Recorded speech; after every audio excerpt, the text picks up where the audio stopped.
we're in chapter 5 and the exams on 1, 2, 4, and 5. So today we're going to be talking about two of the important pieces of our triple triangle, our triangle, and we're going to look at the time it takes to do something and the cost.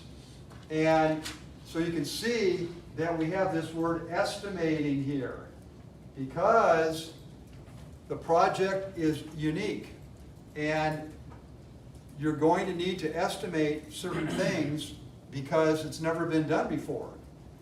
So you need to know how to do that, and this is really important to prepare you for the real world because you're going to have to deal with ambiguity in the real world. Ambiguity. When you're in school, you typically have one correct answer for a problem. That doesn't happen in the real world. You may not have any correct answers at all. You're going to have to take the best you can get. So being able to deal with uncertainty, ambiguity, that's a really good skill to develop. And a lot of people are uncomfortable in doing that because they've never had to do it before. So this is a good time for you to practice doing that. So it's times and costs. So what is estimating? Well, you're making some projections. It's like an educated guess. So it's a forecast, and you're looking at how long it's going to take to do something and how much it's going to cost. And you're going to have different pieces of your project, and once you do that for each piece and combine them, then you're going to have the total cost. And as we've been talking about, the work breakdown structure is going to give you the perfect vehicle to do that. So essentially there's two types of estimates. There's ones that are called top-down, and that comes from management usually, where they're going to go from something general to something specific. And then there's also bottom-up, where you go down to the greatest detail, and then you're going to combine all those and roll them up. So these are not mutually exclusive. You can use both, and hopefully if you use both, you're going to get the best of both worlds and come up with the most accurate estimate that you can get. So here are some general characteristics about estimating. So there's three characteristics of estimating. The first one is the occurrence. And what that refers to is something going to happen, yes or no? If it's not going to happen, you don't need to do any estimating at all, do you? Because it's not going to happen. Then the next one is the timing. Well, if it is going to happen, then when is it going to happen? And then the third one is the magnitude. So once you identify when it's going to happen, then you have to come up with how much is going to be there. So that this applies to your duration and also your cost. These are characteristics of estimating in general. So in a project management context, a great way to do an estimate is to use the work breakdown structure. So once you decompose the project into its basic elements, then you have to estimate for each of those elements when are they going to occur and how much are they going to cost. So the work breakdown structure is an amazing framework to do that. Another one you can use is historical analogy. So you're trying to find something from the past that's similar to today or the future. So here's an example. So when I was a little bit older than you, the best television you could buy was a 19-inch color TV. It was the best. It was better than anything that was smaller, and it was better than anything that was bigger. The 19-inch color television was the sweet spot where you got the best picture clarity. And there were two televisions that you could pick from. You could pick from a Sony or you could pick from a Mitsubishi. Those were the best. So I got the Mitsubishi, and it was about $700. So that was pretty pricey back in the early 80s. Now, to come up with a color TV, a 19-inch, there were a couple things that you could have estimated. Looking at history, you could have worked from a 19-inch black and white and, let's say, a 13-inch color. So the characteristics of both of those things, when you put them together, would then enable you to produce the 19-inch color. So you're looking at things that are similar, you're borrowing their characteristics to make the 19-inch color. Everybody with me on that? That's the historical analogy. It's very useful. Another thing is the walkthrough method. Now, when you buy a home, before you sign on the dotted line, you're going to do a walkthrough. Maybe you've participated in that, or maybe you saw that happen at your house when your parents were selling the house that you lived in. So a walkthrough is just going through every room and checking things out. Well, you could do the same thing for a project, but you're doing it mentally. So let's say that we are going to build a flying car, and the people on the project team, they've never done anything like that. But they're smart, so they could say, well, what's the first step we're going to do? The first step to get started. So you talk about that, and everybody agrees, yeah, this is good. Let's do that first step. Now, what would we estimate the second step to be? So you just do that continuously until you come up with the final estimate. So that's something that you do where there's really no reference point that you can rely on. Another thing you can do is you're going to use something, let's say inside your organization, that has been studied and defined. So let's say that in the flying car, we're going to need a seat inside, a seat. Well, you could take a look at an automobile, let's say a Tesla factory. You could say, ask the people at Tesla, what's the cost to make a seat of this dimension, or how long does it take? So you're taking something that's been done before exactly the way you want it, and then you are going to be able to estimate the cost and the time based on that standard. You got me on that? It's like historical analogy, but it's precise. And then you can make a ratio. So when they made this building in 2021, I don't know how many stories. Are there, what, 3 or 4 stories here? Anybody know? 5. Okay, 5 stories. So let's say that they were using the Burris building as a model. The Burris building has 4 stories. So they would say, how many fire extinguishers are on each story? So we have 3. And let's say that each story of that building is the same square footage as this building. So you need 12 fire extinguishers for the Burris building, right? 3 on each floor, 4 stories.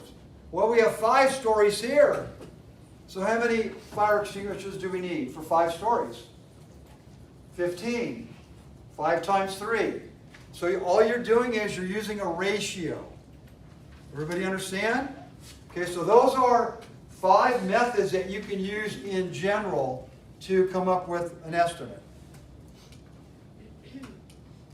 Okay, so what are some of the factors that are going to influence how useful or accurate your estimates are? Well, the first one is your planning horizon. If I want to estimate, let's say I live in Southern California, if I want to estimate what the weather's going to be like tomorrow, it's easy, just like today. The weather does not change hardly at all. But if I'm trying to predict what the weather's going to be like 9 months from now, that's a different story, isn't it? So the notion is, as your planning horizon gets longer, the estimates are less accurate. So that means you have to then make new estimates. You can't just make an estimate one time and then forget about it. You have to constantly update them as your planning horizon is extended. And if you have a complex project, your estimates are going to be probably less accurate because it's just too difficult to predict what's going to happen.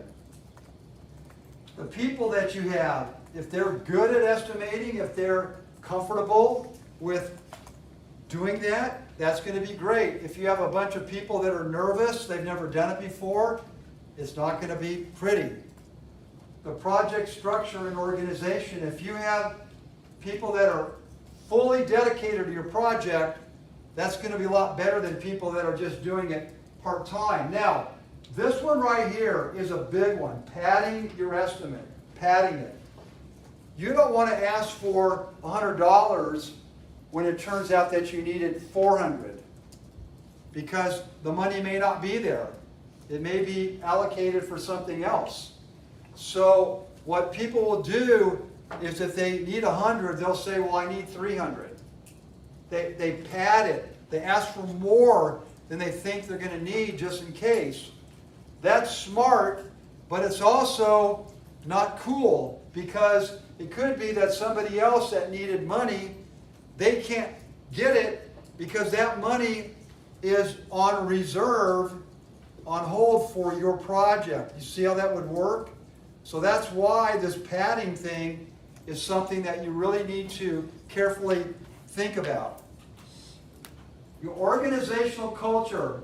So my first job, I worked with the research and development people on planning new products. And there was one engineer that he did not succeed with his project estimates. And his boss humiliated him. He told everybody, hey, it's Bobby's fault that this thing is screwed up. So that culture did not have very good tolerance for failure. And how often do you think people are going to fail when they try to do something that's never been done before? How often? A lot, yeah.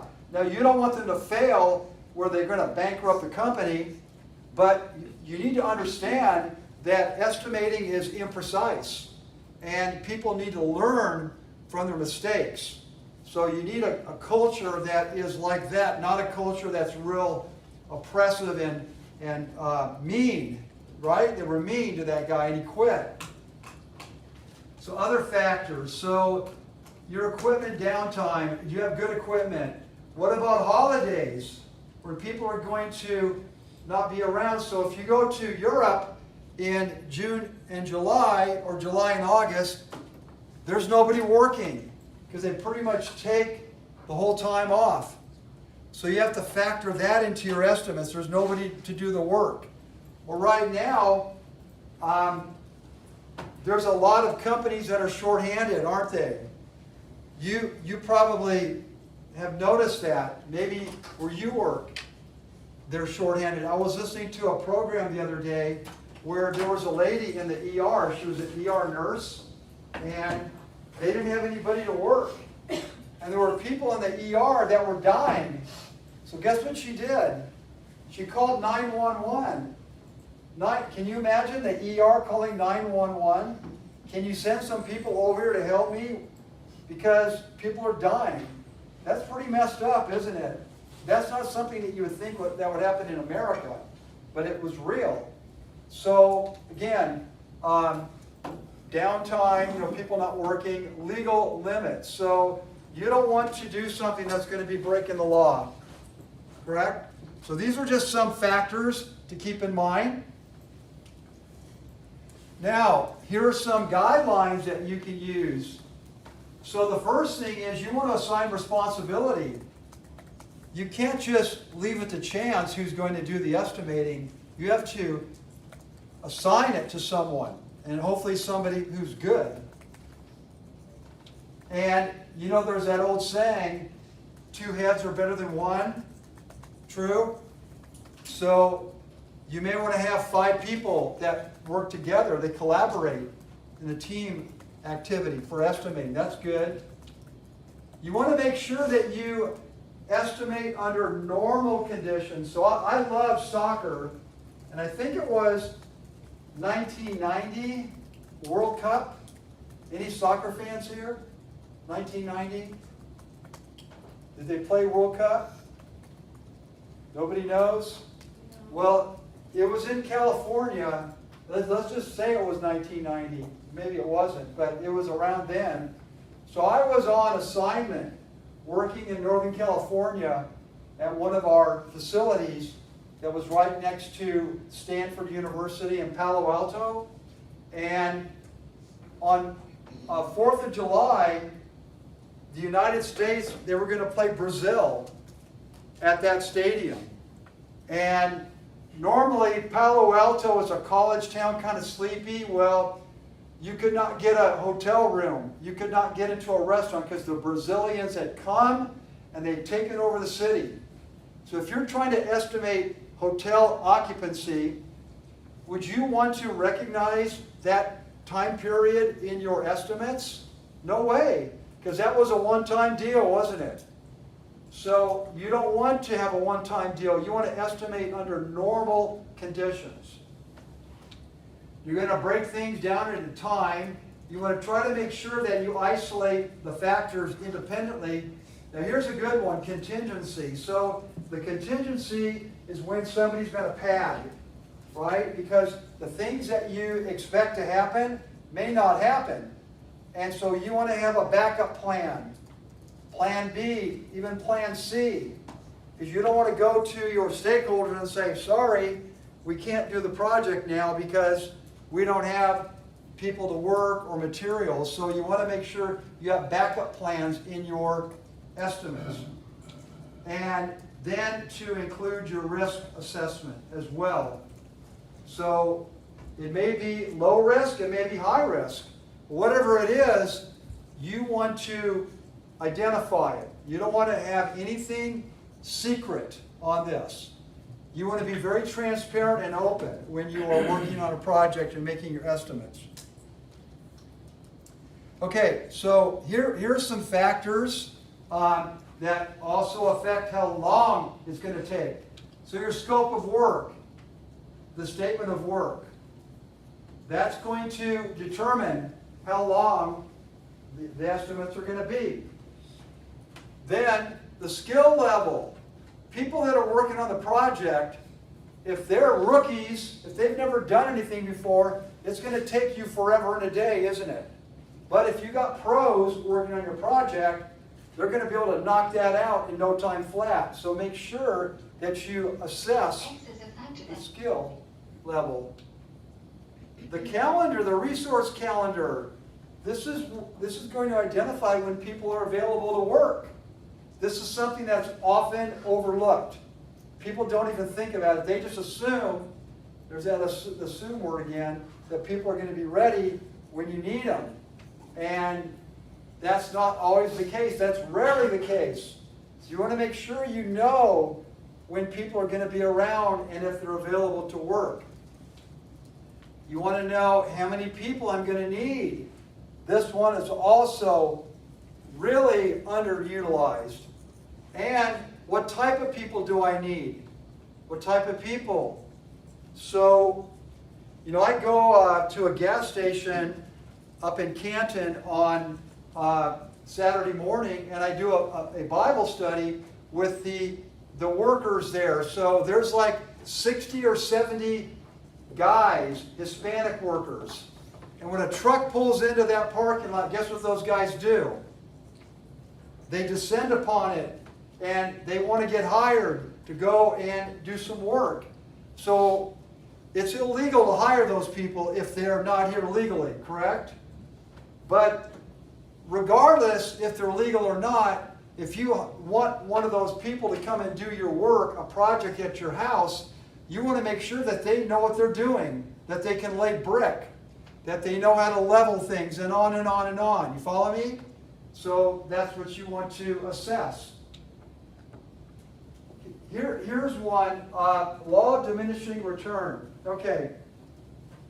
How much time do you think you're going to have to make an estimate? A lot of time or a little time? What do you think? A little, because people want you to get going, right? The more time that you spend on making an estimate, the less return you're going to get on that time. So you want to make sure that you spend just enough time, because if you spend too much time, you're going to succumb to something called paralysis by, anybody know the word? Analysis. Paralysis by analysis. Have you ever studied something that was challenging, and the more you studied it, the more helpless and incapable you became? Because you just get freaked out by how difficult it is. That's what I'm getting at. If you spend too much time studying, you're going to be frozen, where you're afraid to do anything because you're freaked out. So don't spend that much time. Here's a good one. So the flying car, correct? Right now we're going to make an estimate to make the flying car, but 2 years from now, when it's actually in the air, technology may have advanced. And we're going to be able to do a lot more with less. So you want to be able to predict the technological changes. I've taught courses on that subject alone. It was called Forecasting the Future Technology. And it was a very cool class to teach, so I have some experience in that area. Here's one. Are people motivated to work? Are they or not? If they're not, it's going to take them longer to get the job done, isn't it? If they're super motivated, they're going to be productive, so you need to assess that. And this is basically going the number of resources. So estimating how long something's going to take, you can see it's not a trivial thing, is it? It's something that's very involved. So you're probably getting the idea by now. You may have thought that this class was going to be cake, right? It's not cake. That's why a lot of people don't do it, because it's hard to do. And they don't want to deal with it, so they just say whatever and end up with a mess on their hands. So the people that learn how to do this well can make a lot of money, a lot, like me. Okay, I'm living proof of that. I'll show you my bank account someday. Okay, a couple other things to think about. So when you're looking at the duration, make sure that you have the best work breakdown structure and the best resource breakdown structure. So we saw last time where they showed the WBS and the RBS and the OBS as well, the organizational. Make sure those are accurate. Then what you want to do is you want to break your project into phases and identify what percentage of the time it's going to spend in each phase. So look, 10%, what do we need? Okay, now that we know what we need, how do we design it? Then how do we develop it? Then how do we test it? And then how do we put it into action? So that's something very helpful. Okay, so something that I'm going to be referring to from time to time, down at the bottom, it's called a Guide to the Project Management Body of Knowledge, the PMBOK Guide. And the one I'm looking at is the 6th edition. In that guide, there are a series of diagrams that look like this. It says, to estimate how long something's going to take, which we've been talking about, here's the inputs, here's how they're converted, and here's the outputs. So this is a very, very logical way to look at these different project management activities or processes. We're not going to go through this in much detail because this is an introductory class. I'm trying to keep it high level as much as I can just to give you familiarity with the topic, but I want you to know this exists, especially if you want to go deeper. So some of the inputs, well, look at this, activity list. So what are all the activities? That would be nice to know, right? Sure.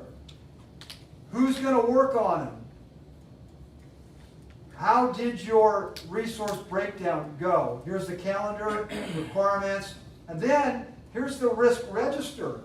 So you're going to identify all the different risk factors and you're going to put them in a document. So these are just some of the ones that I wanted to emphasize. Here are some estimating methods that you can use. And then you're going to end up with how long it's going to take. So this is just a pretty cool slide to know. This is not in the book, is it? It's not. I added this to the slides. So when I do that, I'll tell you that so you could take a look at this, because I may ask you some questions about it someday, like maybe next week. So there's an example here. So let's say we want to get a new app for your smartphone. It's a banking app. So it shows how these things are used. So I'll let you take a look at this on your own. But I will take a moment to talk about this. So analogous, we've already talked about that. You're looking for something from the past that you could modify and use in the future. The parametric, that is just looking at standards, things that are the same parameter that you could then use for your estimate. The 3-point, this is a pretty cool one. I don't know if I have a slide for this or not. Yeah, I do, right here. Okay. The 3-point, you're looking at a pessimistic estimate, an optimistic estimate, and then the most likely. And what is happening here, you're giving the most likely 4 times weighting compared to the pessimistic and optimistic. And then you're dividing by 6, because there's 1, 5, 6 here, right? Now, you could change these weightings. They don't have to be 1, 4, and 1. You could say, man, this doesn't look good. We got supply chain issues. We can't get toilet paper. We can't get somebody to come to the ER to work. All the nurses are calling in sick because they're afraid of getting COVID or whatever it is. So we're going to put 4 here on the pessimistic. We're not expecting this to be good at all, and we're only going to keep this as a 1. You see how you can change them up? So this is a flexible thing that you can use. But still, there's 3 points. Okay, and then this is the bottom up. We've already talked about that, where you talk about the people that are doing the work and asking them how long it's going to take. And then we've already talked about this, so let's just move on. And here's the output then. So this is where you're going to get that banking app, and this is what it's going to do. Okay, so that's it for duration. That's the first half. How long something's going to take. Now, let's get into the money. The money. Show me the money. Jerry McGuire, correct? And some of you may be accounting or finance majors. Regardless, business ultimately comes down to money. Comes down to money. Because if you don't have any money, you're not going to be able to exist. So you need to be comfortable in converting project management concepts into money so you can talk about it. With me? So these are some of the basic things that I wanted to use by way of introduction for how long or how much it's going to cost. So the first one is life cycle costing. When you do your project planning, you're going to look at the project over its entire life. And I have a slide for that. right there. Remember this? Anybody? Yeah, this is the S-curve, which shows how the project cost value is going to develop. It's cumulative.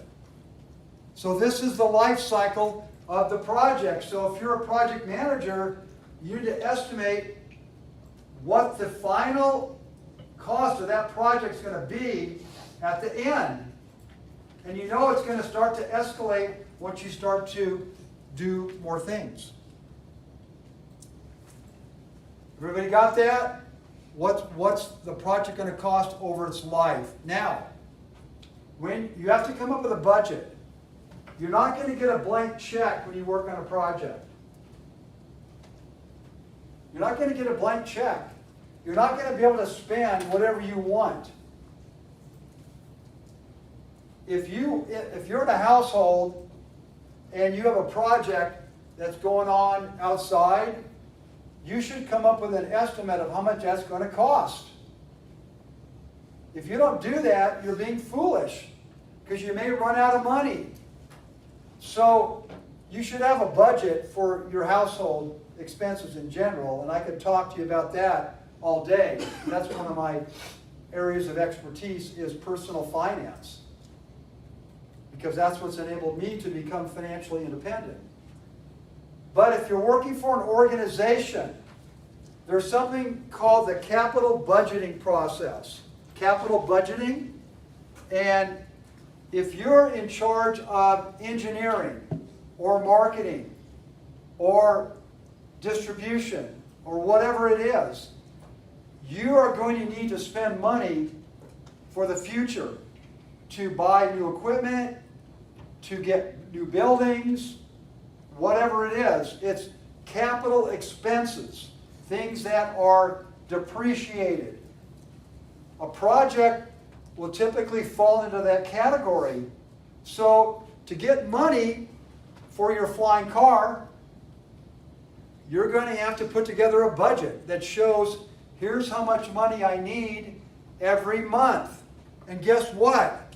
You could take this thing and you can divide it into months, couldn't you? And that's going to give you a budget. That's pretty good. The best way to do it is called a zero-based budgeting approach. And that's also called the blank sheet of paper approach. What it's saying is that the past doesn't matter. You need to tell me, starting today, how much you're going to spend on people, materials, testing, equipment, the whole 9 yards. And you need to start from scratch. That's kind of a pain, isn't it? But you're having to justify it, and if you can't do that, then you're not going to get the project approved. So you need to know how to do that. And we talked about the S-curve. We also talked about cost codes. We did that last time when we went through the work breakdown structure and the resource-based structure, where we have those codes and we put them on the task so that when you charge time into it, accounting is going to get a record and they're going to charge that to the project.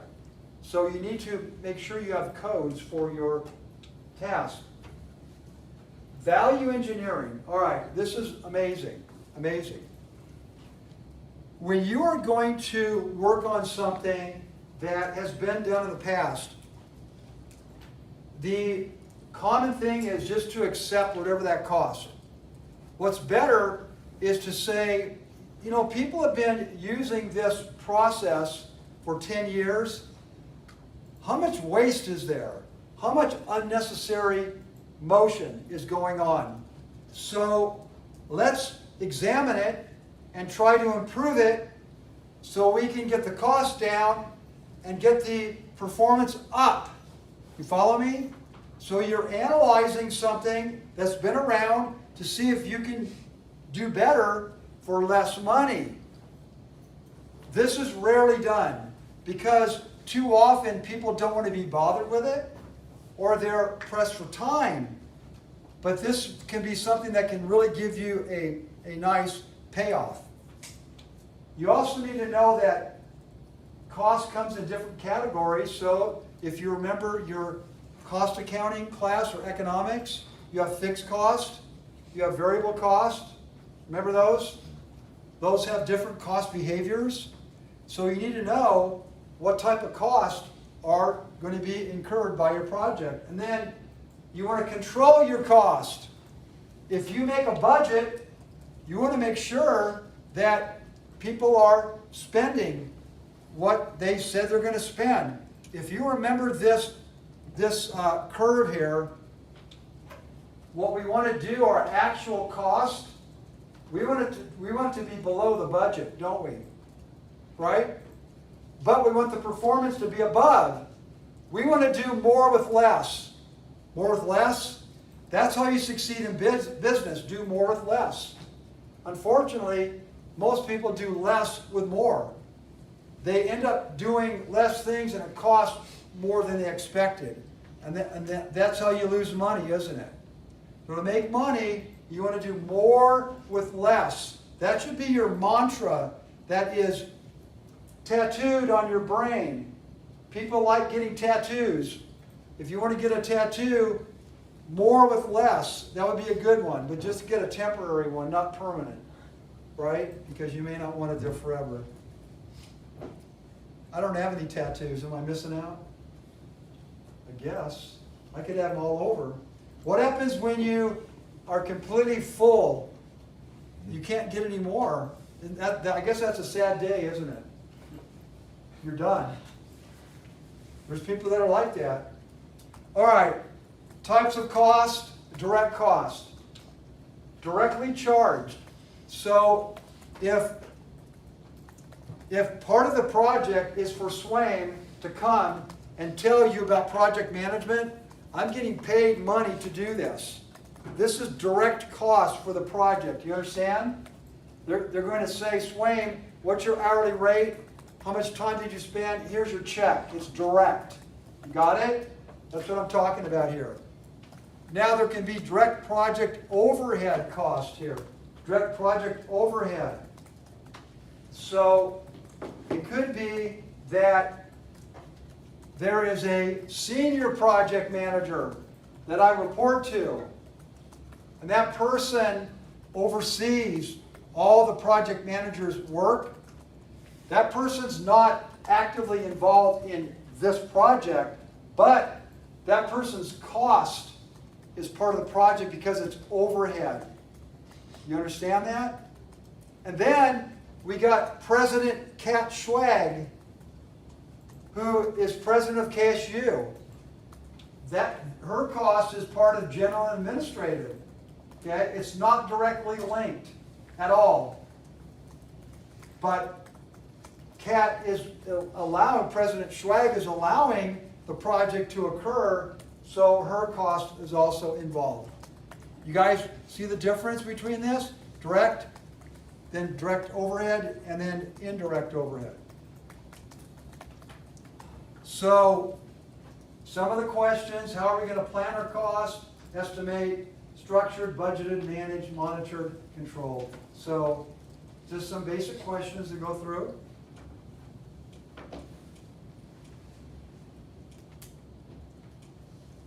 Oh, look at this. So just like the duration, we have one now for cost. So we need to know how we're going to manage the schedule. What kind of risk? Now this is something that we haven't talked about. These are external environmental factors. These are things outside your company that's going to affect the cost. So it could be a supplier says, we're going to double the price of this material. Oh my goodness, why is that? Well, because our supplier just doubled the cost to us. So you know what they say about things rolling downhill? So here you go. So you need to be aware of those kind of things. Wait, the tools and techniques, one would be expert judgment. This is the English spelling. As you know, in American English, there's no E. Did you know that?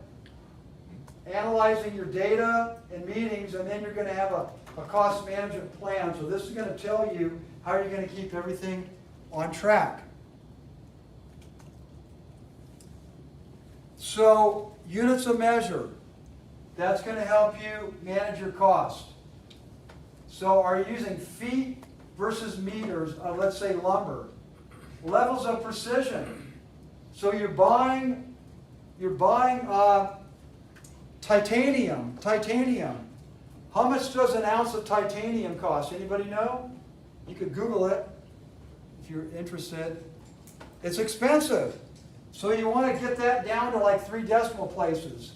If you're buying an ounce of lead or brass, you don't need that many decimal points.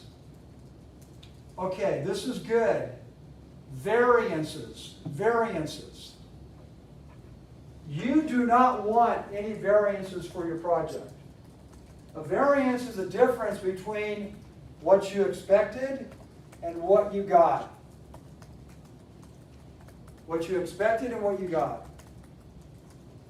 So we're going to have a trigger mechanism.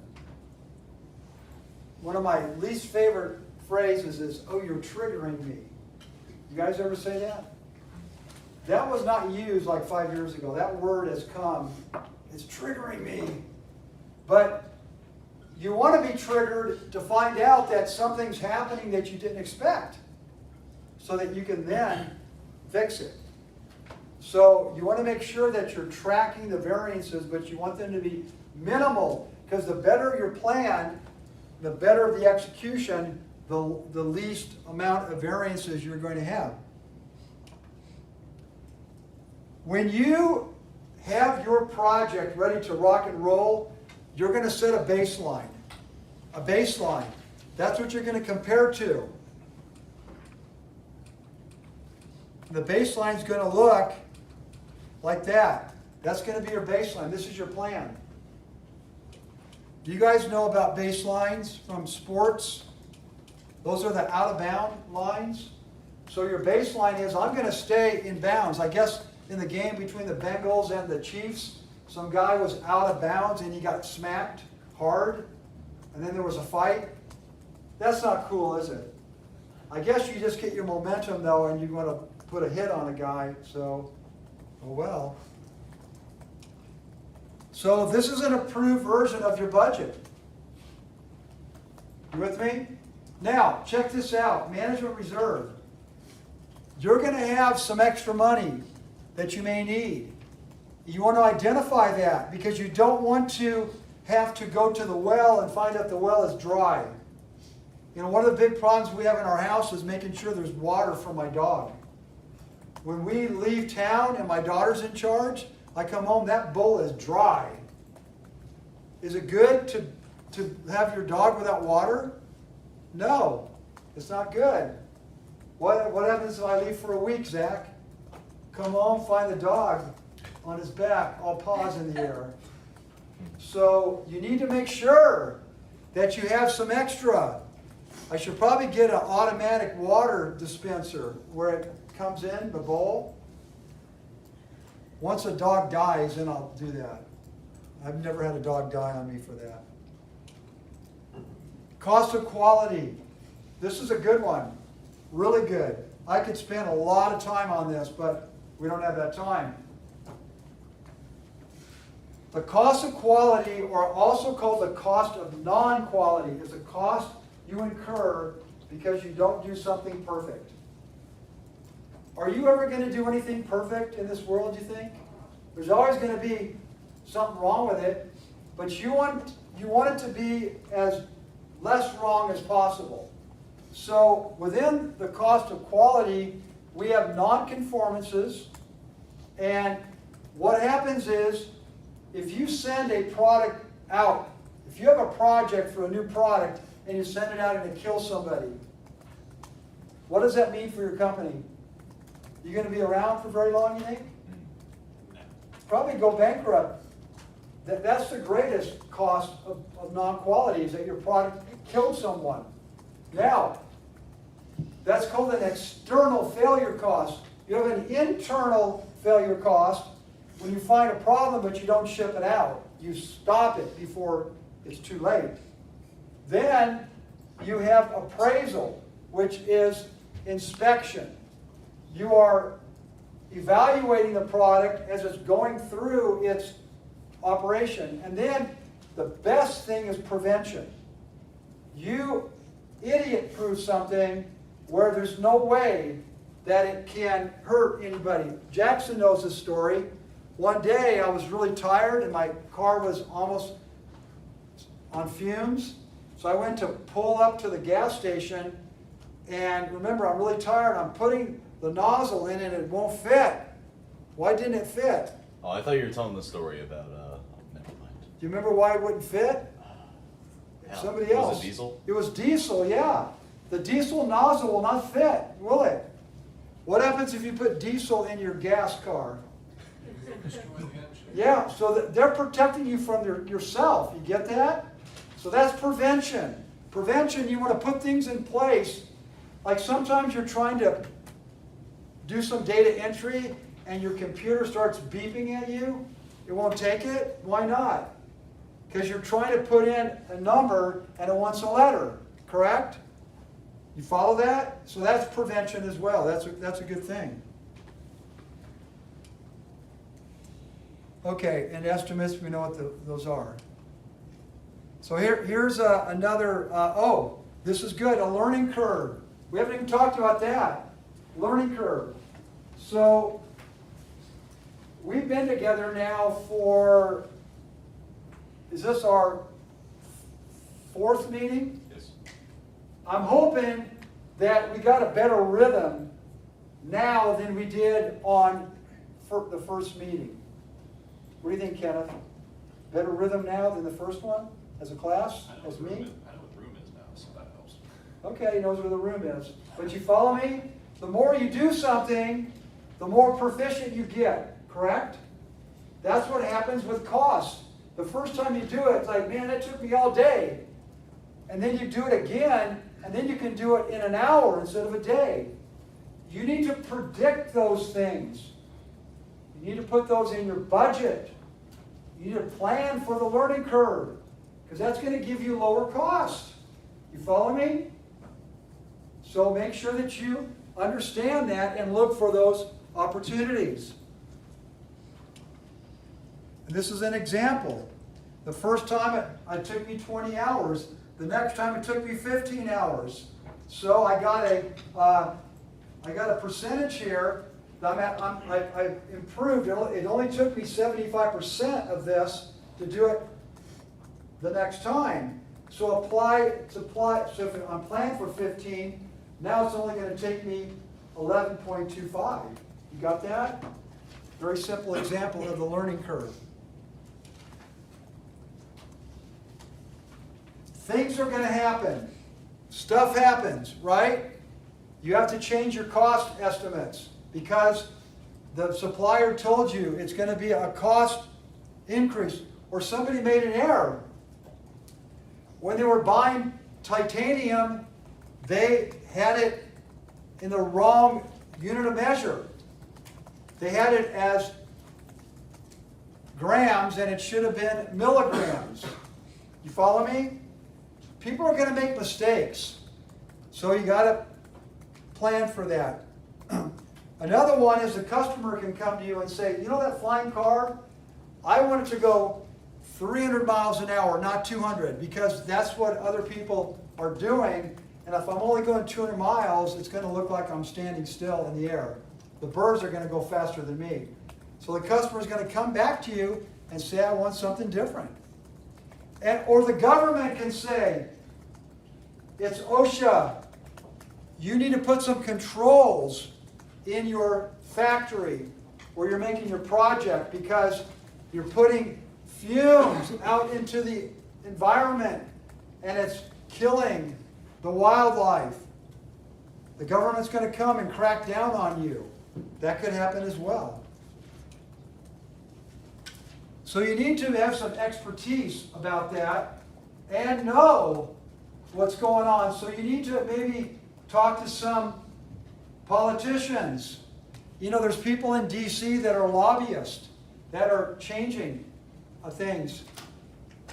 Kenneth has some inside knowledge of Georgia politics. So he knows behind the scenes how some people can pull some strings, right?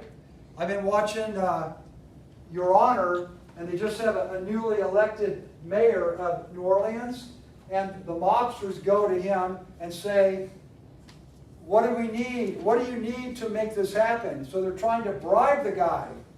And I guess the previous mayor, he was bribed. But the new one, homie, don't play that.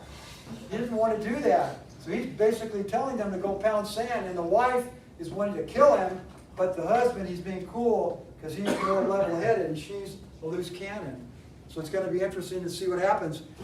Episode 4 coming out on Sunday. I've got it on my calendar.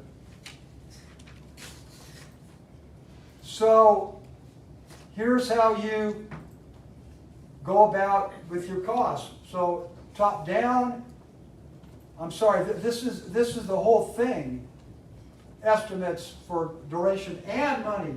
So start with top down, do the detail, then do bottom up, make schedules and budgets, and reconcile the estimates. That's how you do it. That's how it's done. So here's a couple examples. One using ratio, one using a WBS. I'll let you look at this on your own.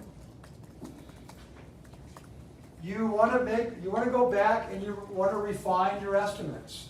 So we've been talking about that. The normal conditions don't apply because we got hit with a hurricane. A hurricane hit our location, so we got to change it up. This changed. People were overly optimistic.